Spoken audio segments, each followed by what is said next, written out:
Hola amigos, ¿cómo están? Hoy continuamos con la lectura del Mundo Perdido por Sir Arthur Conan Doyle. Recuerden que si no han escuchado los capítulos anteriores, están en mi canal de YouTube, Marianita Imaginación. Bueno, les aviso que al igual que la vez pasada, solo vamos a leer un capítulo. Pero eso es porque si es larguito, el de la semana pasada era corto comparado con este. Así que creo que con uno será suficiente. Bueno, esperen que creo que la cámara está un poco torcida. Bueno, igual lo más importante es el sonido. Listo. Comenzamos. Capítulo 9. ¿Quién podría haberlo previsto? Algo espantoso nos ha ocurrido. ¿Quién podría haberlo previsto? Yo, por mi parte, no preveo el término de nuestras dificultades. Quizá estemos condenados a pasar el resto de nuestras vidas en este lugar extraño e inaccesible. Me encuentro todavía tan lleno de confusiones que apenas si puedo ponerme a pensar con serenidad en las realidades del presente y en las probabilidades del porvenir. Lo primero que le representa a mi asombro algo espantoso y lo segundo tan negro como la noche. Jamás se encontraron unos hombres en situación peor que la nuestra. De nada serviría el descubrirle nuestra situación geográfica exacta y pedir que organicen nuestros amigos una expedición de socorro, aun en el caso de que pudieran enviarla, ya que había decidido nuestro destino mucho antes de que pudiera llegar a Sudamérica. A decir verdad, nos encontramos tan fuera del alcance de toda ayuda humana como si estuviéramos en la luna. Si hemos de salir victoriosos, tendrá que ser únicamente gracias a nuestro propio ingenio y esfuerzo. Llevo de compañeros míos a 3 hombres extraordinarios de gran capacidad cerebral y de valor inquebrantable. Ahí radica nuestra sola y única esperanza. Únicamente, cuando contemplo los rostros imperturbables de mis camaradas, veo un leve resplandor de esperanza en medio de la oscuridad. Aunque procuro aparentar despreocupación igual a la de ellos, la verdad es que interiormente me encuentro invadido de recelos. Voy a exponerle a usted, con todos los detalles que me sea posible, la cadena de acontecimientos que nos han conducido a esta catástrofe. Al finalizar mi carta anterior, le decía que estábamos a unos 12 kilómetros de distancia de una línea enorme de colinas rojizas, que sin duda alguna rodeaban la meseta de la que nos había hablado el profesor Challenger. Conforme nos acercábamos a ellas, me pareció que su altura era superior a lo que este último había calculado, porque en algunos lugares llegarían al menos a 300 metros. Mostraban estrías curiosas, como aparecen, según tengo entendido, en los alzamientos basálticos. Puede observarse algo por el estilo de las peñas de Salisbury, en Edimburgo. La cima del sistema de colinas exhibía todas las señales de una vegetación exuberante, con arbustos muy cerca de los bordes y grandes y abundantes árboles en el fondo. No se nos ofrecía a la vista signo alguno de vida. Dispusimos nuestro campamento para aquella noche al pie mismo del desempeñadero rocoso. El sitio resultaba salvaje y desolado. Los acantilados se alzaban encima de nosotros. No eran precisamente verticales, sino que cerca del borde superior estaban combados hacia afuera, desafiando de ese modo toda posibilidad de escalarlos. No lejos de nosotros se alzaba una roca altísima en forma de pináculo, de la que creo que ya he hablado en otra ocasión. Viene a ser lo mismo que un ancho campanario rojo de iglesia, y por su parte superior alcanza igual nivel que la meseta, aunque entre ambas se abren las fauces de una cima enorme. En lo más alto del peñasco crecía un árbol de gran tamaño, Tanto el penáculo como el despeñadero rocoso eran relativamente bajos, entre 150 y 180 metros según mis cálculos. En aquel árbol estaba encaramado el pterodáctilo, según dijo el profesor Challenger, apuntando hacia arriba con la mano. Yo escalé una parte de esa roca antes de hacer fuego contra él. Me siento inclinado a creer que un buen montañista como yo podría subir hasta la cima de la roca, aunque como es natural, no estaría una vez en lo alto, más cerca de la meseta. Al hablar Challenger del pterodáctilo, me fijé yo en Summerlee, y por primera vez distinguí en su expresión algunos indicios de fe y de arrepentimiento. Ya no mostraban sus labios delgados la risa burlona. Al contrario, en sus ojos aparecía una mirada gris y alargada de emoción y de asombro. Challenger también lo había observado, y se recreaba en el primer paladeo de su victoria. El profesor Summerlee, exclamó con su deje sarcástico, torpón y pesado. Tendrá presente, como es natural, que cuando yo hablo de pterodáctilos me refiero a grullas, pero un género de grullas que carece de plumas, que tiene una piel gorriosa, alas membranosas y dientes en sus mandíbulas. Acto seguido, sonrió, guiñó un ojo, saludó con una flexión de cintura a su colega y se alejó del grupo. Por la mañana, después de un desayuno frugal de café y mandioca, nos veíamos obligados a economizar nuestras reservas de alimentos. Celebramos consejo de guerra para tratar de la mejor manera de subir a la meseta que se alzaba delante de nosotros. Challenger presidió la reunión con la misma solemnidad que si estuviese ejerciendo de presidente del Tribunal Supremo. Represénteselo usted sentado en una roca con su absurdo sombrero juvenil de paja echado hacia atrás, clavados en nosotros sus ojos dominadores, con los párpados medio cerrados y su gran barba negra ondulando conforme nos iba explicando nuestra situación actual y nuestros movimientos futuros. Por debajo de Challenger, nosotros tres, yo quemado por el sol, joven y vigoroso, después de aquel vagabundeo al aire libre. Summerlee, solemne pero sin rendirse todavía y con su eterna pipa por delante. Lord John, tan a punto como el filo de una navaja de afeitar, apoyando su figura flexible y despierta en su rifle, cavando en el orador su mirada aguileña con expresión anhelante. Detrás de nosotros, formando grupo, los dos atezados mestizos y el pequeño grupo de indios, y por encima de nosotros, de aquellos colosales costillares de rocas rojizas que nos separaban de nuestra meta. No hará falta que les diga, explicó nuestro jefe, que durante mi visita anterior agoté los medios a mi alcance para trepar a lo alto de los despeñaderos, y no creo que ninguna otra persona tenga éxito allí donde fracasé yo que soy un regular alpinista.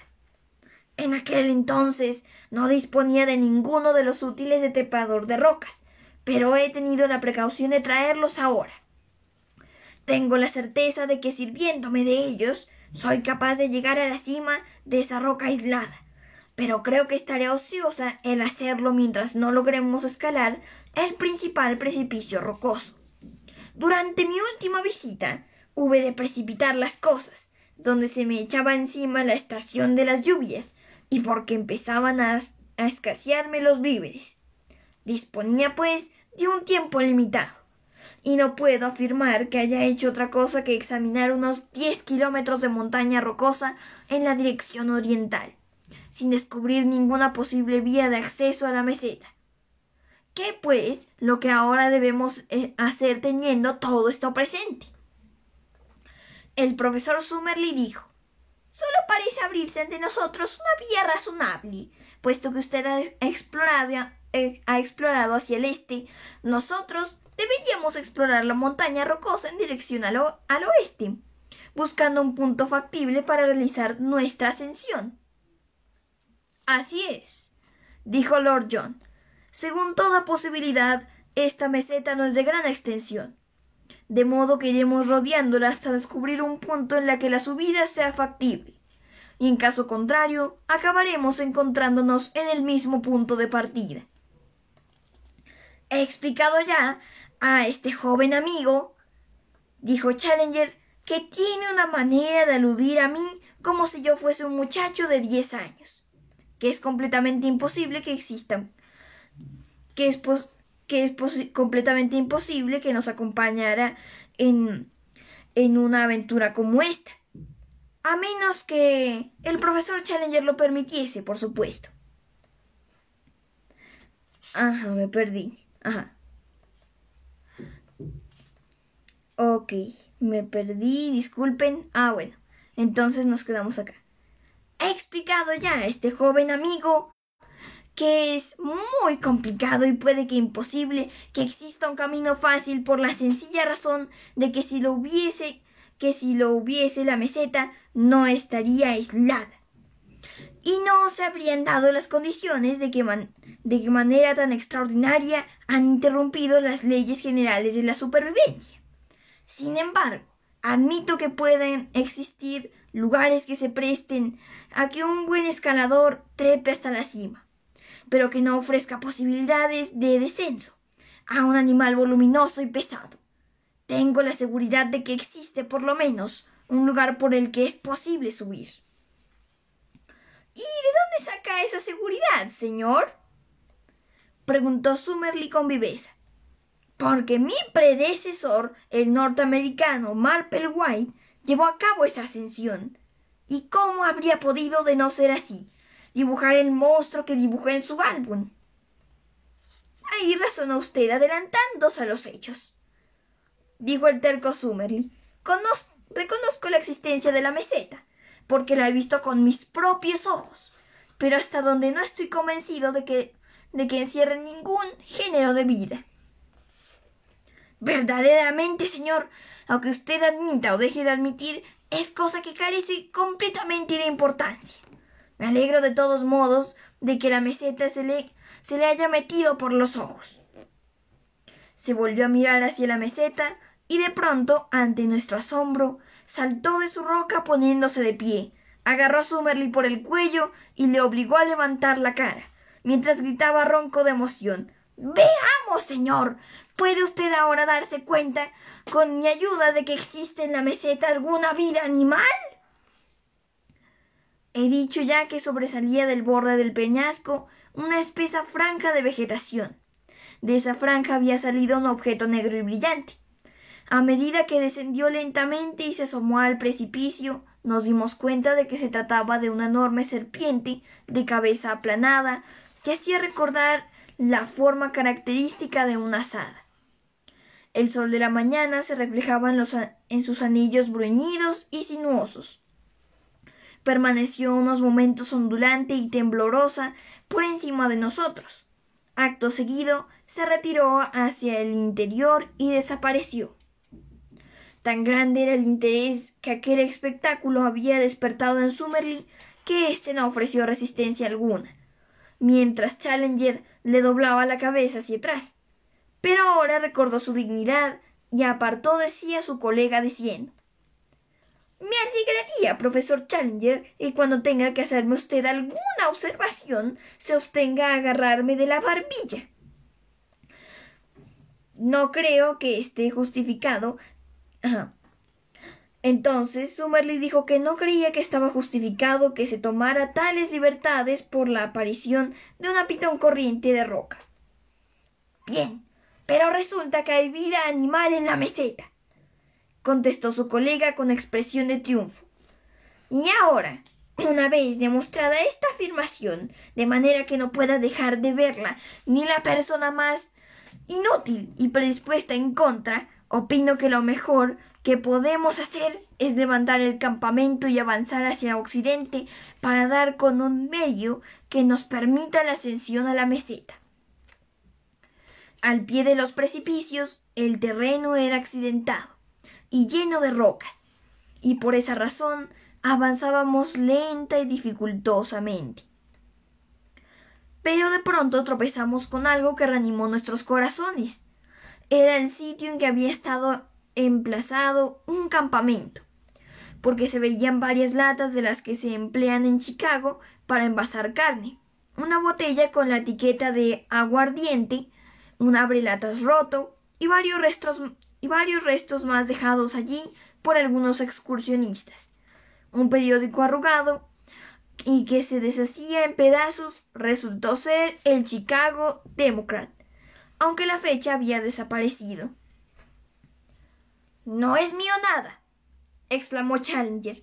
«Deben ser cosas de Marple White». Lord John estaba examinando con curiosidad un gran helecho arborescente que proyectaba su sombra sobre el campamento y dijo: «Miren ustedes esto. Parece puesto para que sirva de señal». Veía en el árbol un trozo de madera dura que había sido clavado apuntando hacia el oeste. «Sin duda se trata de una señal indicadora», dijo Challenger. «¿Qué otra cosa puede ser? Nuestro predecesor, al verse metido en una empresa peligrosa, deja una señal a fin de que cualquiera que venga detrás sepa qué camino ha tomado. Quizá encontremos más adelante otras indicaciones». Las encontramos, en efecto, pero eran de lo más inesperadas y terribles. Al pie mismo del precipicio crecía una importante mancha de bambúes muy altos, por el estilo de los que habíamos cruzado durante el viaje. Muchas de sus cañas alcanzaban los 6 metros de altura y tenían extremos fuertes y afilados, irguiéndose como otras tantas formidables lanzas.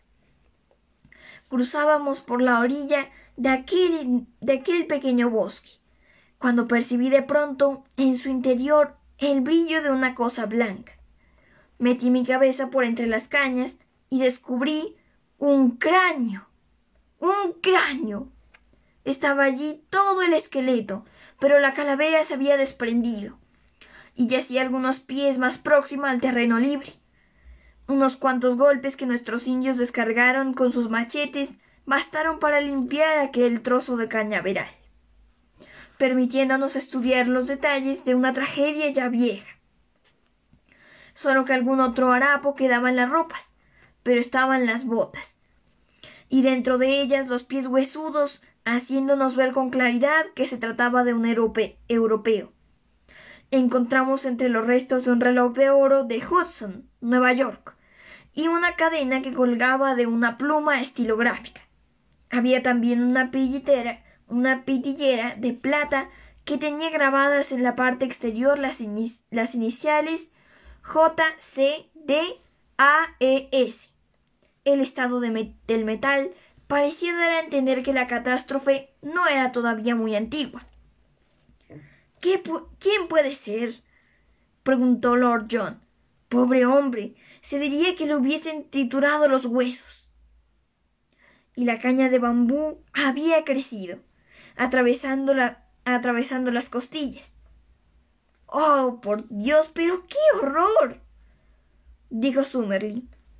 «Se trata de una planta de crecimiento rápido, pero resulta inconcebible que las cañas hayan crecido hasta alcanzar la altura de 6 metros. Por lo que se refiere a la identidad del muerto, yo no abrigo la menor duda». Ok, me volví a perder. Ya, perdón. «Por lo que se refiere a la identidad del muerto, yo no abrigo la menor duda», dijo el profesor Challenger. «Antes de subir aguas arriba para reunirme con ustedes en la finca en que se encontraban, realicé investigaciones muy detalladas acerca de Marple White. En Pará no sabía nada de él. Por suerte, yo tenía una clave muy concreta, que era el dibujo en el que aparecía almorzando con cierto personaje eclesiástico de Rosario.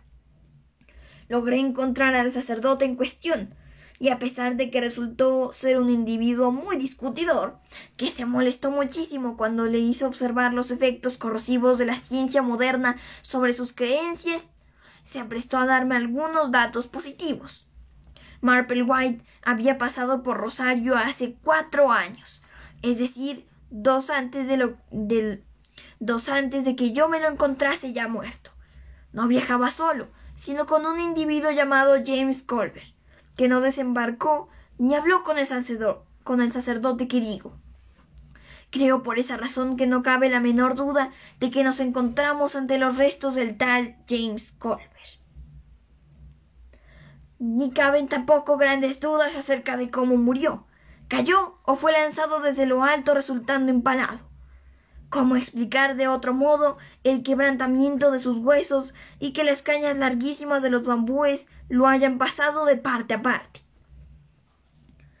Todos los que rodeábamos aquellos restos de huesos destrozados nos callamos, comprendiendo la verdad de las palabras de Lord John Roxton.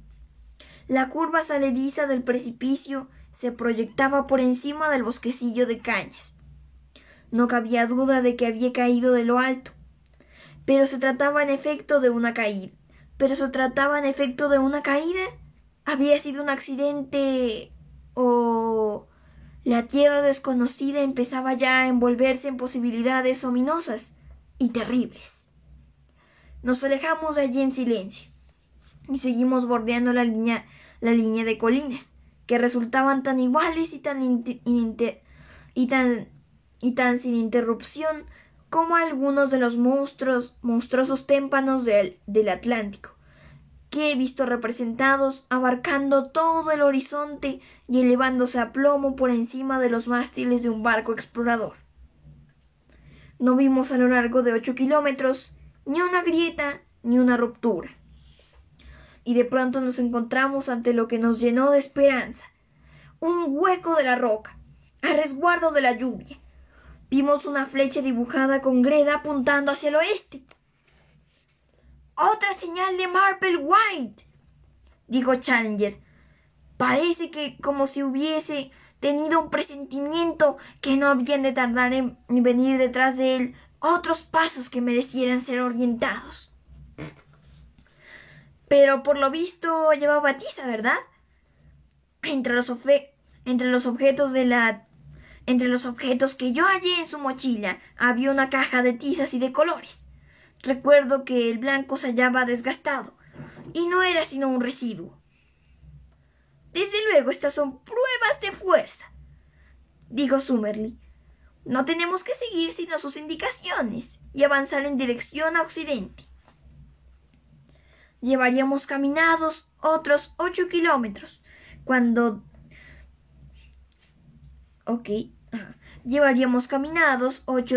unos otros 8 kilómetros cuando descubrimos otra flecha blanca dibujada sobre la roca. Se hallaba esta flecha en un punto en el que por primera vez la superficie del precipicio mostraba una estrecha hendidura. Dentro de esta hendidura descubrimos otra señal que apuntaba hacia adelante y con la punta algo elevada, como si el lugar indicado estuviera por encima del nivel del suelo. El lugar era solemne. Los muros de piedra eran tan gigantescos y la rendija del cielo azul tan angosta y tan borrosa, por efecto del doble fleco de vegetación, que únicamente llegaba hasta el fondo una claridad confusa y pálida. Llevábamos muchas horas sin comer y estábamos cansadísimos de la caminata por aquella zona irregular y pedregosa, pero nuestros nervios estaban demasiado tensos como para permitirnos hacer algo. Dimos orden, sin embargo, de que se estableciese el campamento, y mientras los indios se encargaban de esta tarea, nosotros 4, con los 2 mestizos, avanzamos por la estrecha garganta. La anchura de la boca de ésta no sería mayor de 12 metros, pero se iba estrechando rápidamente para terminar en un ángulo agudo, demasiado vertical y liso para permitir la subida. Con seguridad que el explorador con seguridad de que el explorador que nos había precedido no pretendió referirse con la flecha a ese ángulo. Retrocedimos. La grieta no tenía más de 400 metros de profundidad. Y de pronto la rápida mirada de Lord John descubrió lo que estábamos buscando. Por encima de nuestras cabezas, entre las sombras oscuras, se percibía un círculo de negrura todavía mayor. Aquello no podía ser sino la boca de una cueva. No resultó difícil trepar hasta allí, porque la base del precipicio mostraba un amontonamiento de piedras sueltas en aquel mismo lugar. Cuando subimos desapareció toda duda. No solo se trataba de una abertura en la roca, sino que uno de los lados mostraba también el dibujo de una flecha. Allí estaba el punto, y por allí habían realizado la subida Marplewhite y su desdichado compañero. Nos hallábamos demasiado emocionados para regresar al campamento. Era preciso que realizásemos en el acto mismo nuestra primera exploración. Lord John llevaba en su mochila una linterna eléctrica, y de ella nos serviría de iluminación. Avanzó pues proyectando un pequeño círculo de luminosidad amarilla delante de él, y nosotros seguimos formando la fila única. Era evidente que la cueva había sido sofocada por las aguas, aunque los costados estaban alisados y el suelo cubierto de cantos rodeados. Su mayor solo permitía el paso de un hombre agachado.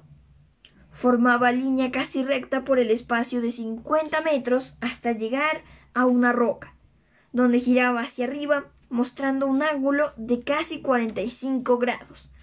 De pronto esa inclinación se hizo todavía más abrupta, y tuvimos que avanzar gateando sobre nuestras manos y rodillas, entre el cascajo que resbalaba debajo de nosotros.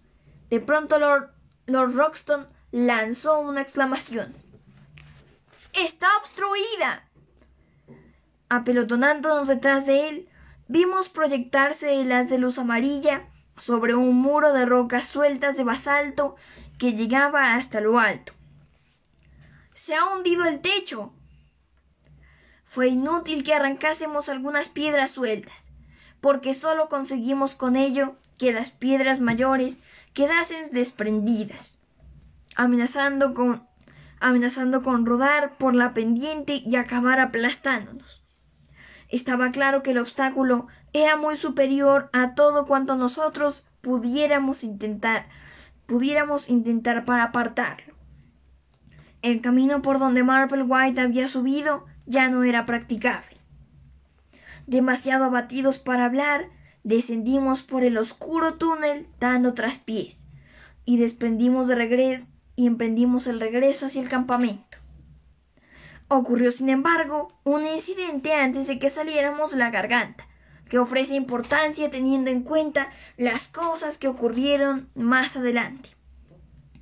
Nos hallábamos reunidos formando un pequeño grupo al pie de aquella cima, unos 12 metros por debajo de la roca de la cueva, cuando se desprendió de pronto una roca enorme y cruzó por delante de nosotros con impulso tremendo.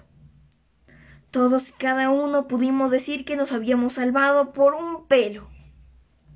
Nosotros no podíamos ver de dónde había venido la roca, pero nuestros mestizos, que se encontraban aún en la boca de la cueva, dijeron que había caído desde más arriba, probablemente desde lo alto. Miramos hacia arriba, pero no distinguimos ninguna clase de movimiento entre la maraña verde que coronaba los bordes del precipicio.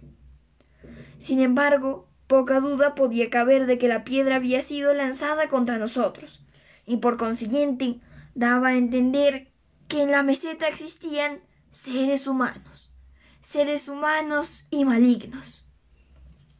Salimos rápidamente de la cima, preocupadísimos por aquel nuevo giro de los acontecimientos y de su alcance sobre nuestros proyectos.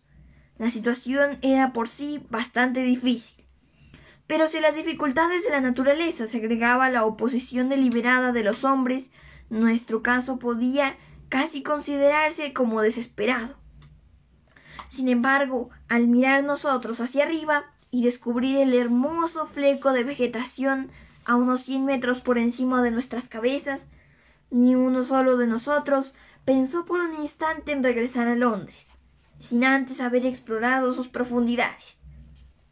Después de cambiar impresiones sobre la situación, llegamos a convencernos de que lo mejor que podíamos hacer era seguir bordeando la meseta, con la esperanza de descubrir algún otro medio para llegar hasta lo alto.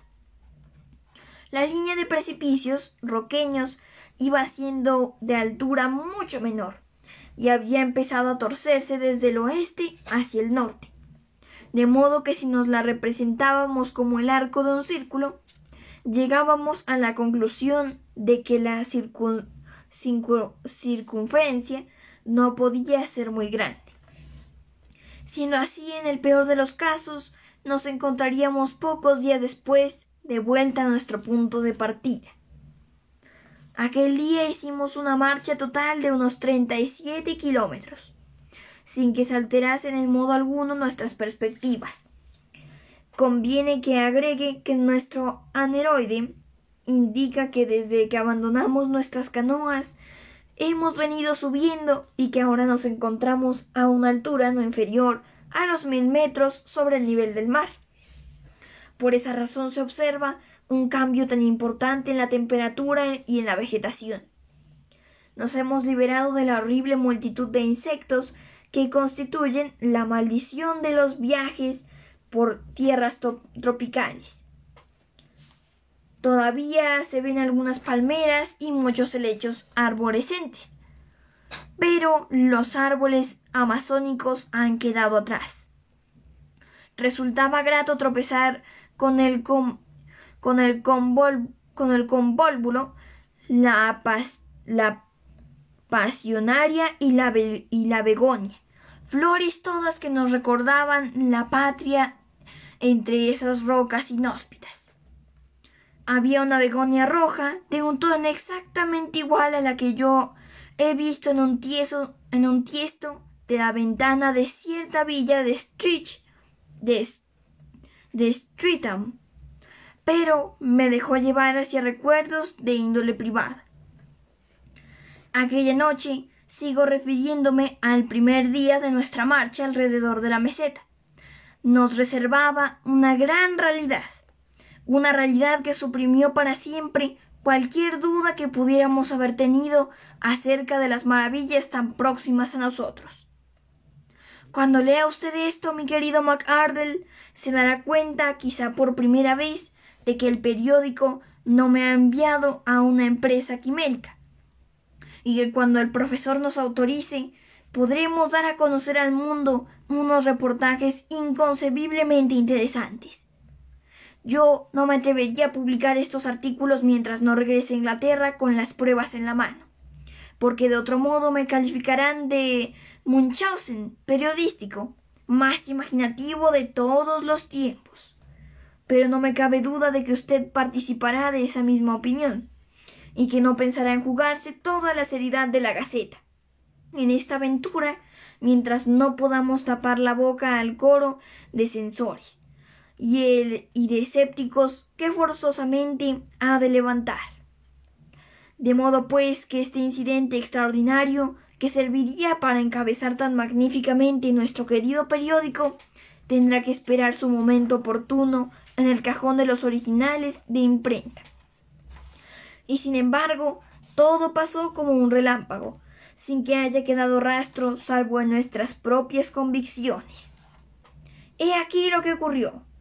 Lord John había matado un ayutí, que es un animal pequeño parecido al cerdo, y después de dar la mitad del mismo a los indios, estábamos nosotros asando la otra mitad al fuego. La temperatura refresca después de oscurecer, y todos nosotros nos habíamos aproximado a la hoguera. No había luna, pero sí se veían algunas estrellas, distinguiéndose las cosas en la llanura hasta cierta distancia. Pues bien, de pronto brotó de la oscuridad, brotó de la noche, algo que imitaba el zumbido de un aeroplano. Todo nuestro equipo se vio por un instante como bajo el palio de unas alas corriosas, y yo distinguí momentáneamente un cuello largo parecido al de una serpiente, unos ojos feroces, colorados, ávidos y un gran pico castañante, lleno con gran asombro mío de dientes pequeños relucientes. Un instante después, todo había desaparecido, y también nuestra cena. Una enorme sombra negra, de 6 metros de anchura, ascendía por los aires. Las alas del monstruo borraron por un instante las estrellas, y acto seguido desapareció por encima de la cumbre del acantilado que teníamos encima. Todos permanecimos inmóviles alrededor del fuego, en un silencio atónito, por el estilo del que los héroes de Virgilio cuando se precipitaron sobre ellos las arpías. El primero en hablar fue Summerlee. «¡Profesor Challenger!», dijo con voz solemne y trémula de emoción. «Oh, le debo a usted disculpas, señor. He obrado muy mal y confío en que dejará pasar lo pasado». Lo dijo bellamente y los dos hombres cambiaron entre sí por primera vez un sincero apretón de manos. Por lo menos hemos salido ganando con aquella clara aparición de nuestro primer pterodáctilo. En el conciliar a dos hombres como aquellos bien valía el robo de una cena. Ok, me perdí.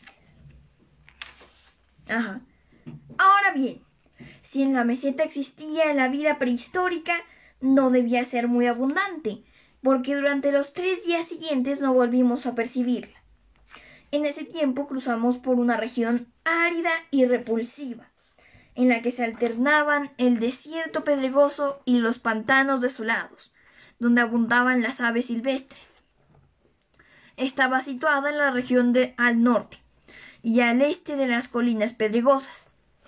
La meseta resulta desde luego inaccesible por aquel lado, y nosotros no habíamos tenido más remedio que retroceder, de no haber encontrado una faja de tierra endurecida en la base misma del precipicio. En muchas ocasiones tuvimos que avanzar metidos hasta la cintura en el légamo y el barrillo de una antigua ciénaga semitropical.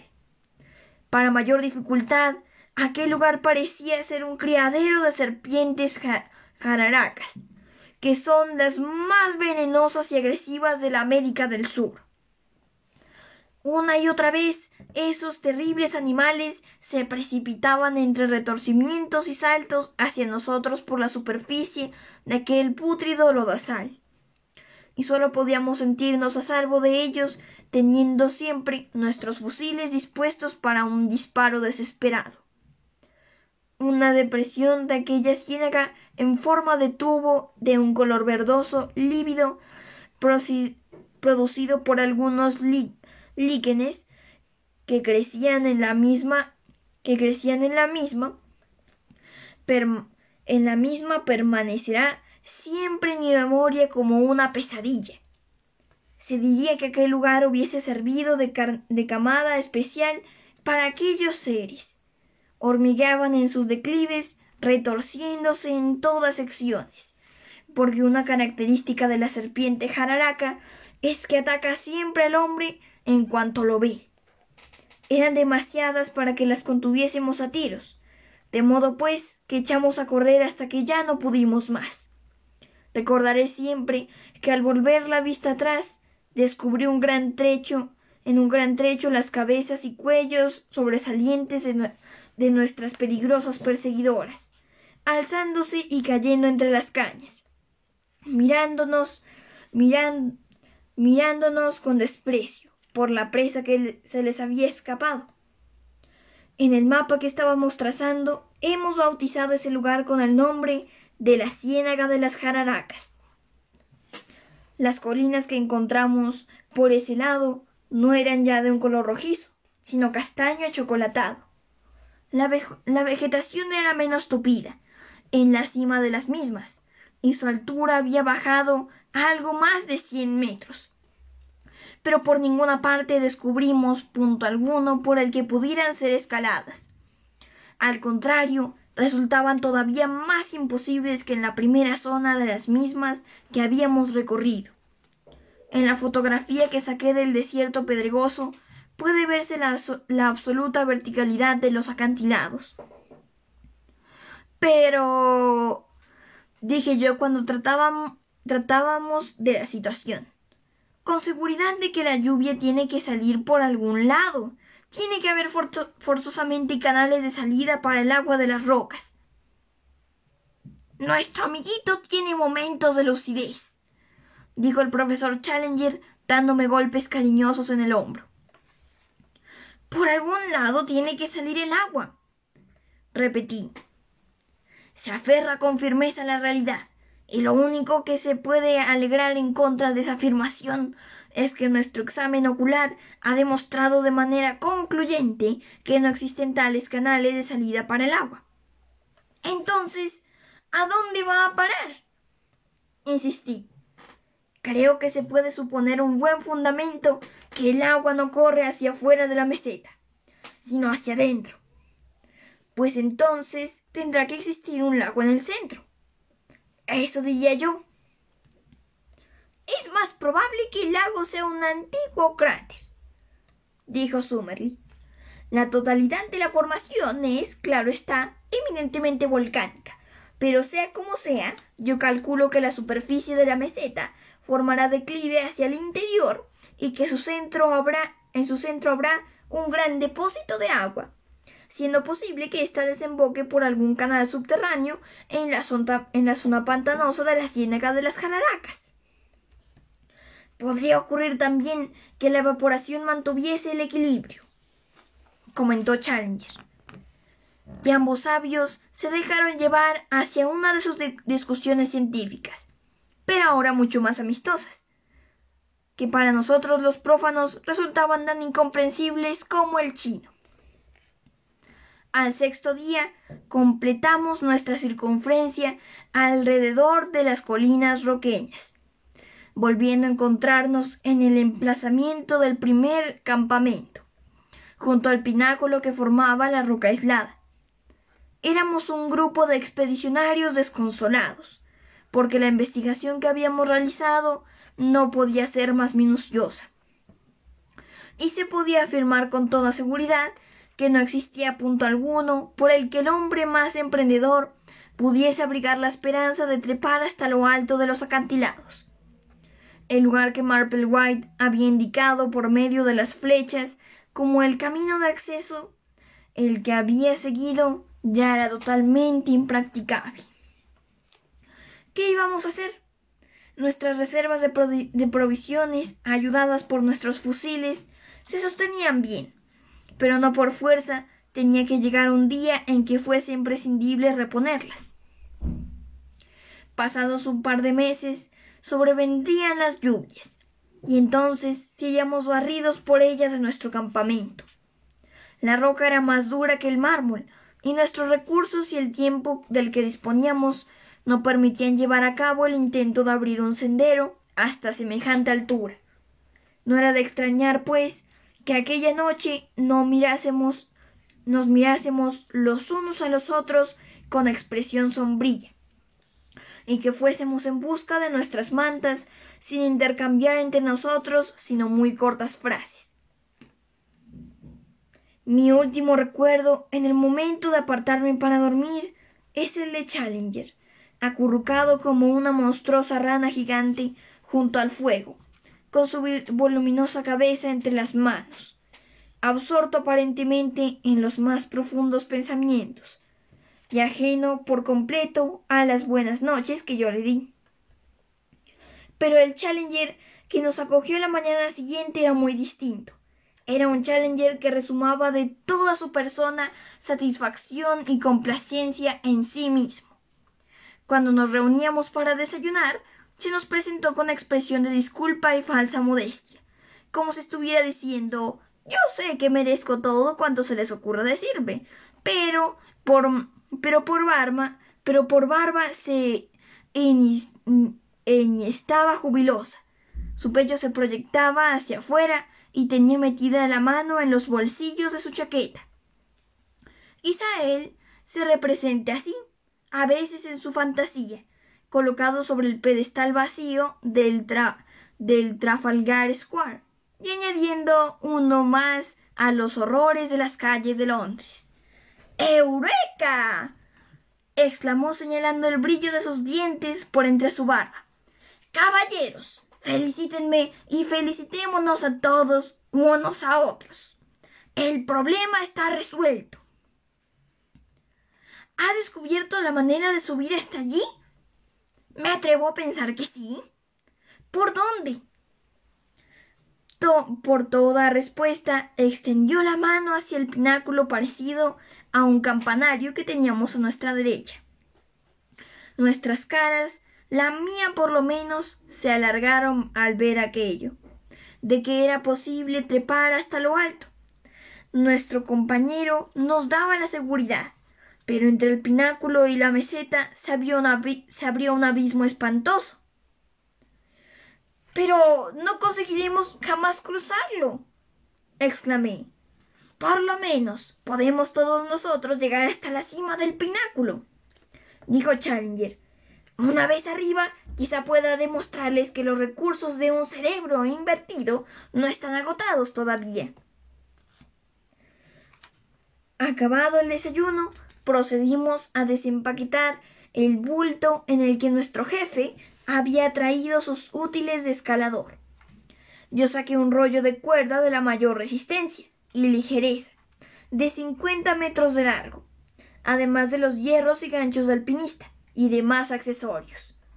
Lord John era un montañista experimentado y Summerlee había llevado a cabo en varias ocasiones escaladas difíciles, de modo de que el único verdadero novicio en montañismo de la expedición era yo, pero mi fortaleza y energía compensaban quizá mi falta de experiencia. A decir verdad, la empresa no resultaba muy arriesgada, aunque hubo momentos en que se me erizaron los cabellos. La primera mitad era completamente fácil, pero desde allí hasta la cima, la roca era cada vez más vertical, y en los últimos 15 metros tuvimos literalmente que aferrarnos con los dedos de las manos y de los pies a salientes y grietas minúsculas en la roca. Yo no habría sido capaz de realizar la hazaña, ni tampoco Summerlee, ni Challenger, si no hubiese alcanzado la cima. Resultaba un espectáculo extraordinario al descubrir semejante actividad en un hombre tan desgarbado, asegurando la cuerda en torno del tronco de un árbol que allí crecía. Con este apoyo no tardamos en trepar por el muro dentado hasta vernos sobre la pequeña explanada, cubierta de hierba, de una anchura de unos 8 metros, que formaba la cima. La primera impresión que recibí al recobrar el aliento fue la del extraordinario panorama que desde allí dominaba el país que habíamos atravesado.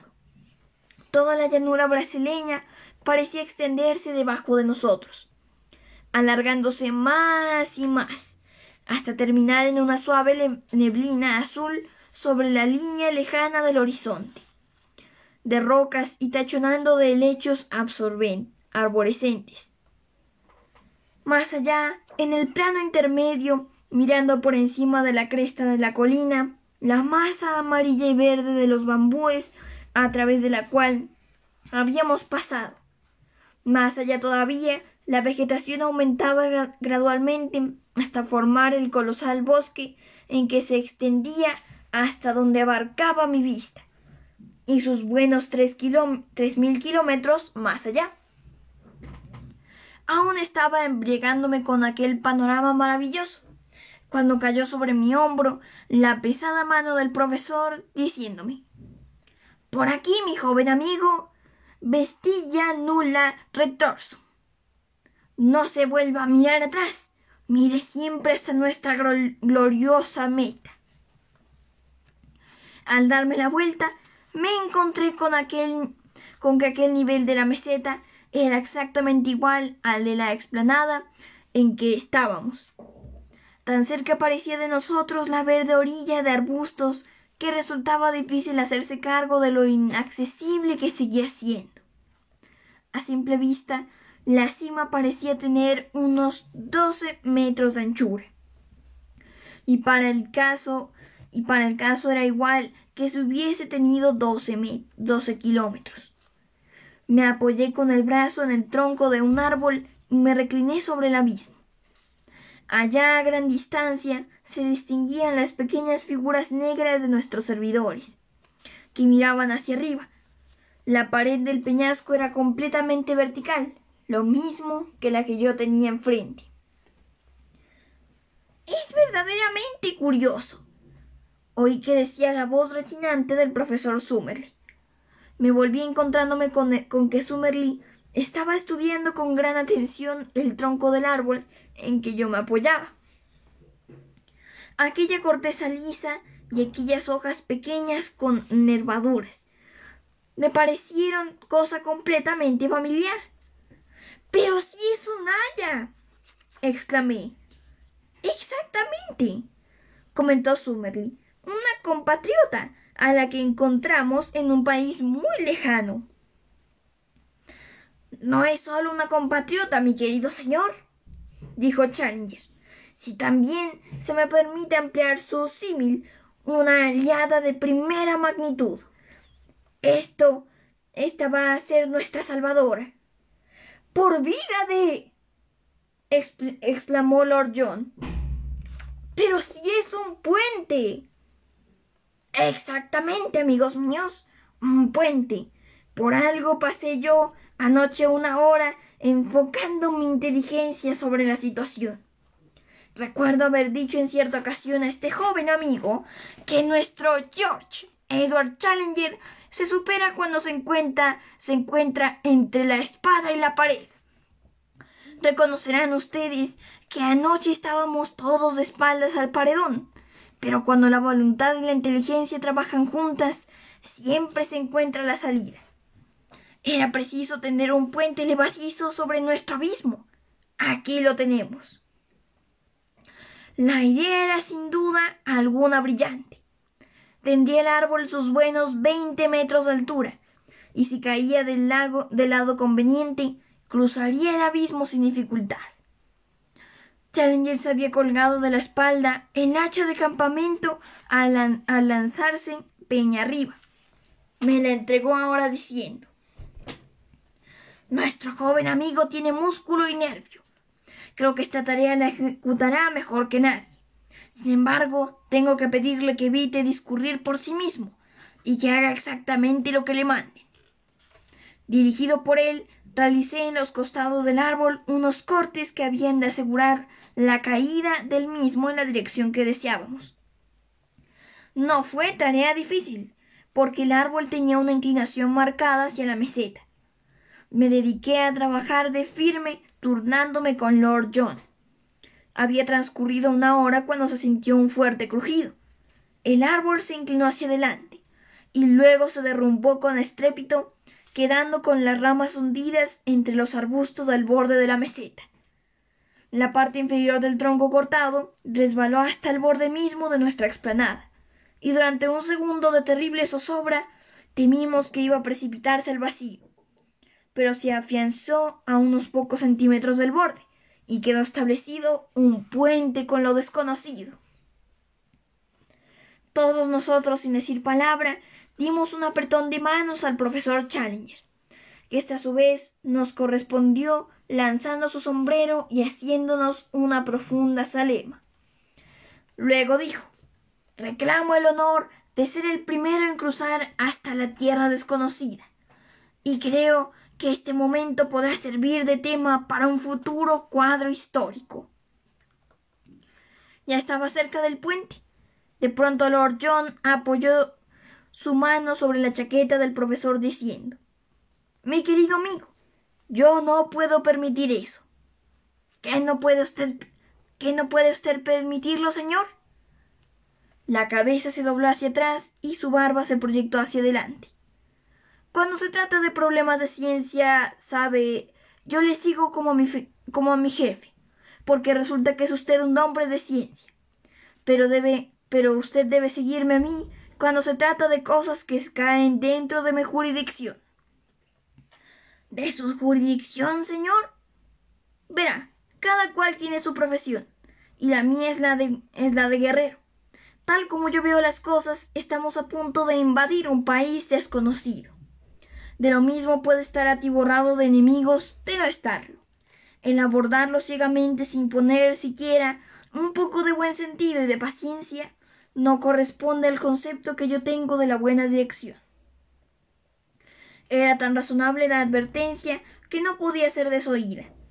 Challenger movió la cabeza y se encogió de hombros, diciendo: ¿Y qué propone usted, señor? Somos tan ignorantes de lo que hay ahí que lo mismo pudiera estar agazapada entre los arbustos de una tribu de caníbales esperándonos para almorzar, contestó Lord John, mirando al otro lado del puente.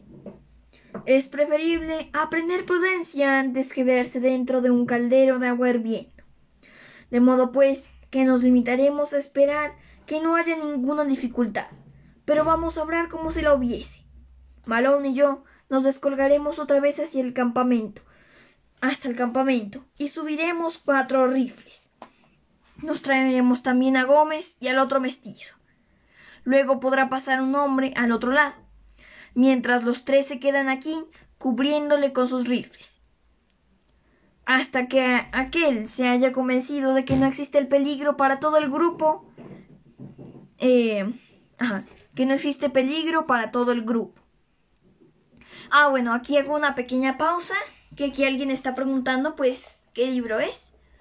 Y se trata del Mundo Perdido, escrito por Sir Arthur Conan Doyle, más conocido por escribir Sherlock Holmes. Pero pues esto es algo totalmente diferente. Y vamos por el capítulo 9. Pues recuerden que si no han escuchado los capítulos anteriores, están en mi canal de YouTube, Marianita Imaginación. Ahora sí, continúo. Challenger se sentó en el tocón del árbol cortado, refunfuñando de impaciencia. Pero tanto Summerlee como yo estuvimos de acuerdo en que Lord John hiciese de jefe cuando se trataba de esa clase de cuestiones prácticas. En menos de una hora subimos 2 rifles y una escopeta.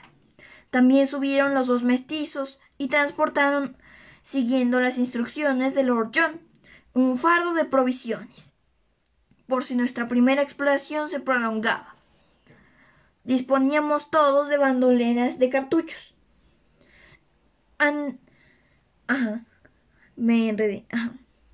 Andando, Challenger, que si de veras insiste en ser el primero en entrar allí, dijo Lord John, cuando estuvo todo preparado.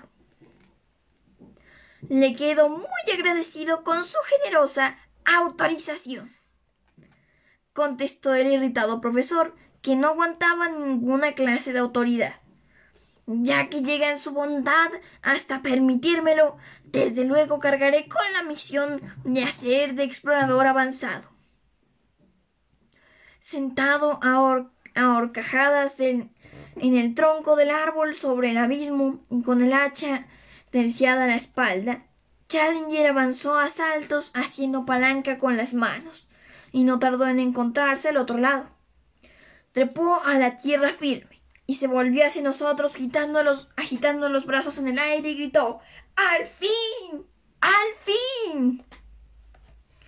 Yo no apartaba de él la mirada ansiosa, con una confusa expectación de que algo espantoso iba de pronto a precipitarse sobre el profesor desde la cortina de vegetación que tenía a sus espaldas. Pero todo permaneció tranquilo, fuera de que un pájaro multicolor lanzó el vuelo bajo los mismos pies y desapareció entre los árboles. El segundo en pasar fue Summerlee. Es asombrosa la cantidad de tensa energía que se encierra en tan frágil armazón. Insistió en echarse a la espalda 2 rifles para que de ese modo pudiese también armarse Challenger, una vez que él hubiese pasado. A continuación crucé yo, procurando no mirar al abismo espantoso que se abría a mis pies.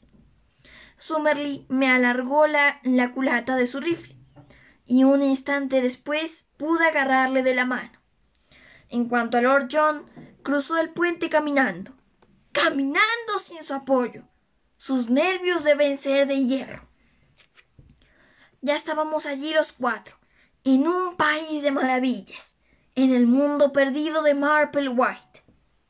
A todos nos pareció el momento del triunfo. ¿Quién iba a prever que era el preludio de nuestro supremo desastre?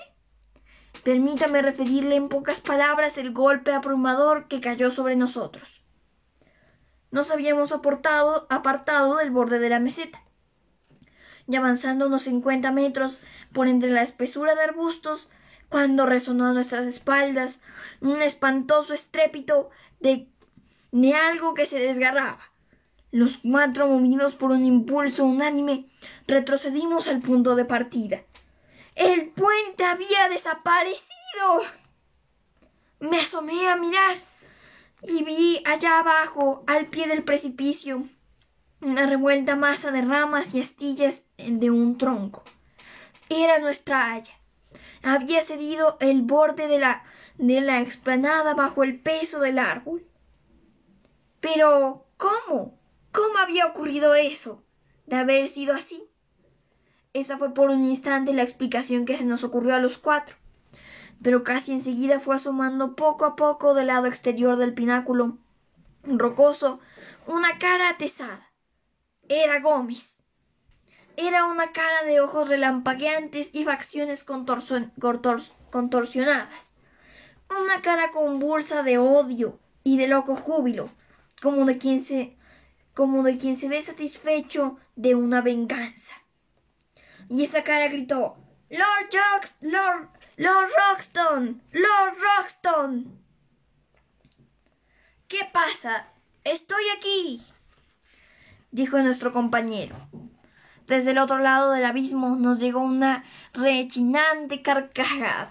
Sí, desvergonzado inglés. Ahí está usted, y ahí se quedará. He esperado mucho, pero al fin llegó mi oportunidad. Trabajo le costó subir, pero más difícil le será bajar. Condenados inútiles, habéis caído en una trampa todos, del primero al último. Estábamos demasiado atónitos para poder hablar. Mirábamos inmóviles con los ojos dilatados de asombro. Una gruesa rama rota y caída sobre la hierba nos dio a entender de que la palanca se había servido para levantar y hacer caer al abismo nuestro puente. La cara había desaparecido, pero volvió a surgir otra vez con muestras de un frenesí mayor. Estuvimos ya a punto de mataros a todos con una piedra lanzada desde la cueva, pero esto de ahora es mejor, gritó. Es una muerte lenta y más terrible. Vuestros huesos se blanquearán allá arriba, y nadie sabrá dónde yacéis para venir a daros tierra. Y cuando esté agonizando, Lord John, acuérdese de López, al que hace 5 años mató usted a 6 tiros en el río Putumayo. Yo soy hermano suyo y moriré feliz, ocurra lo que ocurra, porque le he vengado. Lanzó una mano amenazadora hacia nosotros, y reinó el silencio. Si el mestizo hubiese realizado su venganza huyendo acto seguido, quizá no le hubiese ocurrido ningún percance.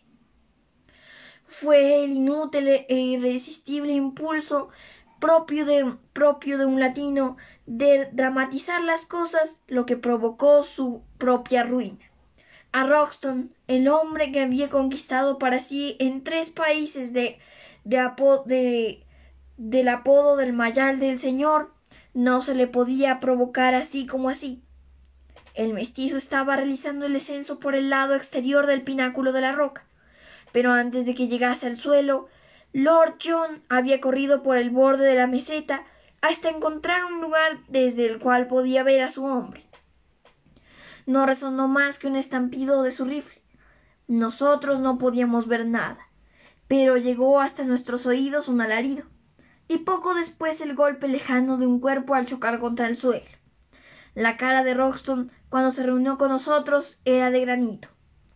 «He sido ciego y un estúpido», dijo con amargura.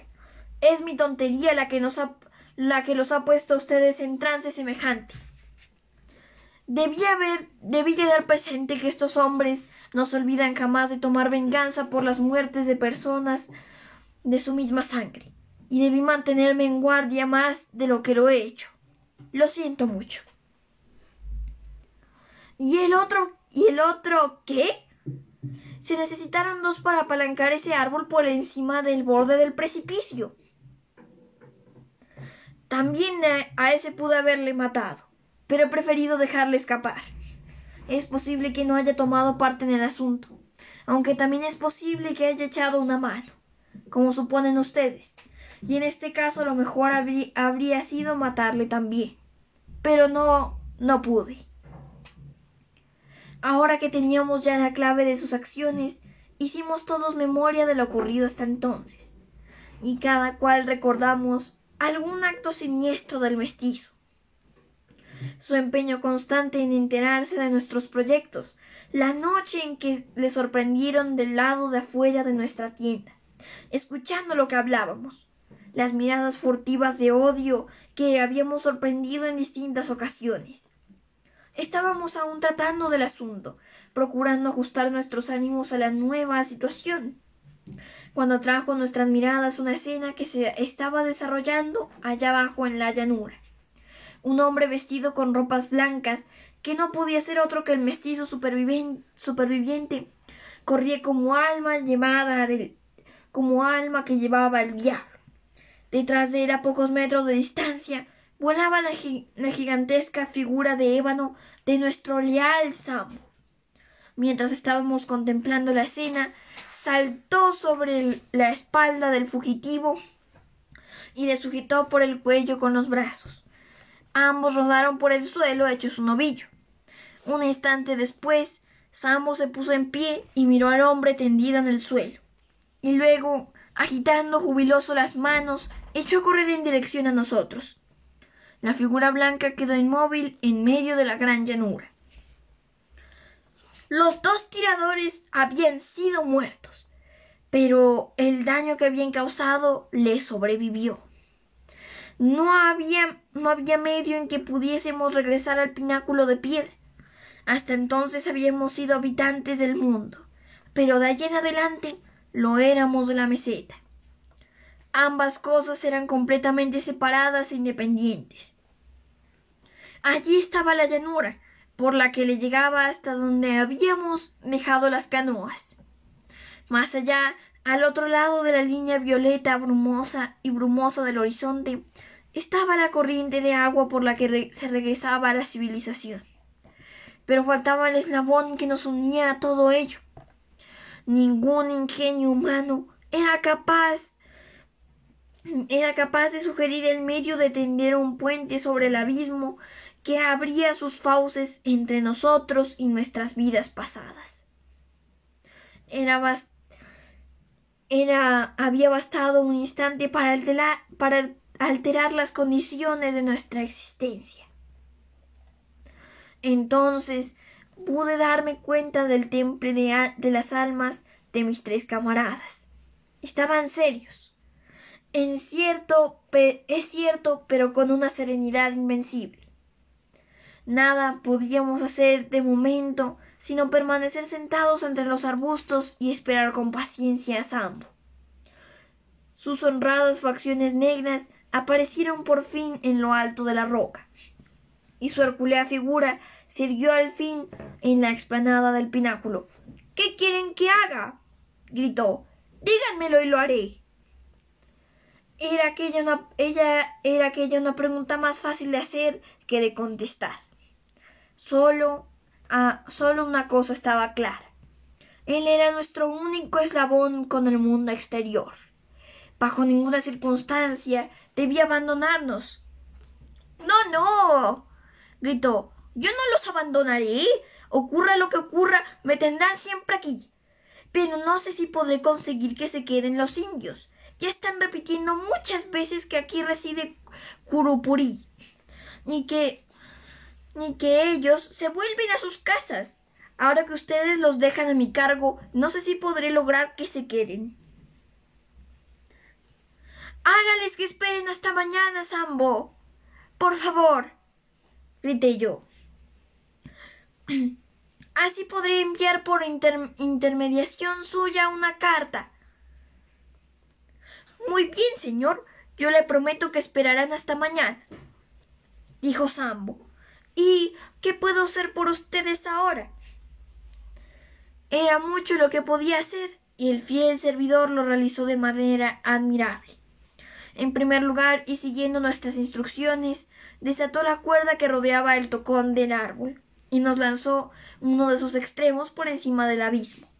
La cuerda no era más gruesa que las que emplean para tender ropa, pero era de gran resistencia. Y aunque no podíamos construir con ella un puente, podía resultarnos de gran utilidad si acaso teníamos que trepar. A continuación, sujetó el fardo de víveres que habían subido los mestizos al extremo de la cuerda que él tenía, y conseguimos hacerlo hasta llegar hasta nosotros, tirando de ella. Con ello teníamos para vivir por lo menos una semana, aun en el caso de no conseguir nada más.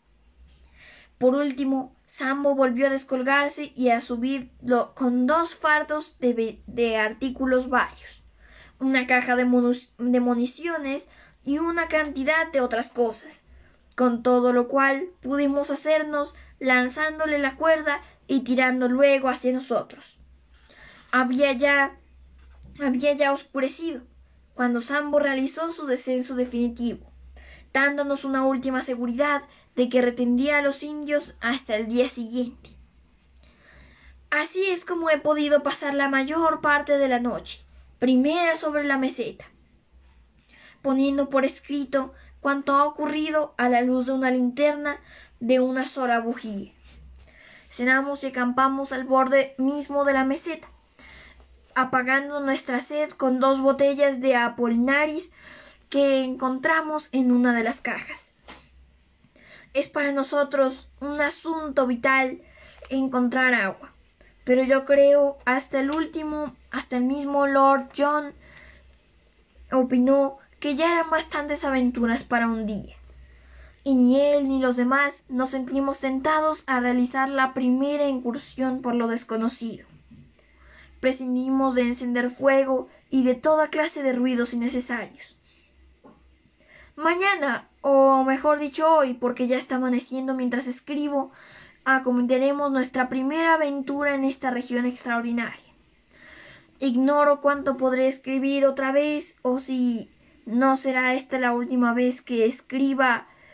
Por ahora, desde donde me encuentro, veo que los indios están en su lugar, y tengo la seguridad de que el fiel Sambo se presentará para recoger mi carta. Mi única esperanza es que llegue a su destinatario. Postdata. Cuanto más medito en ello, más desesperada se me representa nuestra situación. No descubro perspectivas de regreso. Si hubiera cerca del borde de la meseta algún árbol muy alto, podríamos tender a través del abismo un puente de regreso. Pero no hay ninguno a menos de 50 metros de distancia. Entre todos nosotros no lograríamos arrastrar un tronco que sirviese para nuestro propósito. La cuerda es, desde luego, demasiado corta para que podamos descolgarnos por ella. Estamos en una situación desesperada. Desesperada. Y bueno, pues, mis queridos lectores, les tengo la noticia de que este es el fin del libro. No, mentiras, no. Es simplemente el fin de los capítulos de hoy, pues. Miren todo lo que nos queda. Apenas iremos... No vamos bien por la mitad. Así que no se preocupen, aún hay esperanzas. Y ahora paso a explicarles la actividad. Pues aquí mismo por Facebook hay un archivo y es un laberinto para que ustedes lo resuelvan. Y pues, ¿por qué un laberinto? Pues si se dan cuenta, prácticamente para los personajes del libro, pues era como un laberinto tratar de encontrar una entrada a la meseta y ahora lo será más para buscar una salida. Y con esto me despido y muchas gracias por estar aquí conmigo y espero que hayan disfrutado mucho la lectura y también la actividad. ¡Hasta la próxima!